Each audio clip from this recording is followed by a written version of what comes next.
إِنَّ الَّذِينَ آمَنُوا وَالَّذِينَ هَادُوا وَالنَّصَارَىٰ وَالصَّابِئِينَ مَنْ آمَنَ بِاللَّهِ وَالْيَوْمِ الْآخِرِ وَعَمِلَ صَالِحًا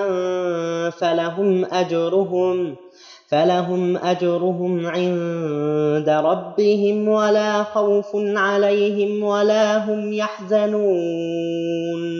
وَإِذْ أَخَذْنَا مِيثَاقَكُمْ وَرَفَعْنَا فَوْقَكُمُ الطُّورَ خُذُوا مَا آتَيْنَاكُم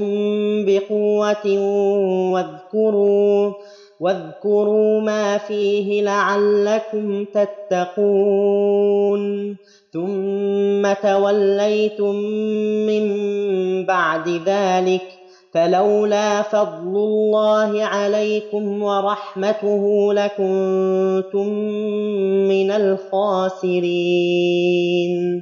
وَلَقَدْ عَلِمْتُمُ الَّذِينَ اعْتَدَوْا مِنكُمْ فِي السَّبْتِ فَقُلْنَا لَهُمْ كُونُوا قِرَدَةً خَاسِئِينَ فَجَعَلْنَاهَا نَكَالًا لِّمَا بَيْنَ يَدَيْهَا وَمَا خَلْفَهَا وَمَوْعِظَةً لِّلْمُتَّقِينَ وَإِذْ قَالَ مُوسَىٰ لِقَوْمِهِ إِنَّ اللَّهَ يَأْمُرُكُمْ أَن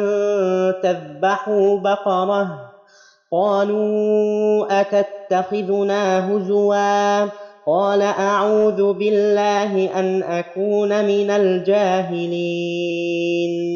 قَالُوا ادْعُ لَنَا رَبَّكَ يُبَيِّن لَّنَا مَا هِيَ قَالَ إِنَّهُ يَقُولُ إِنَّهَا بَقَرَةٌ لَّا فَارِضٌ وَلَا بِكْرٌ عَوَانٌ بَيْنَ ذَٰلِكَ فَافْعَلُوا مَا تُؤْمَرُونَ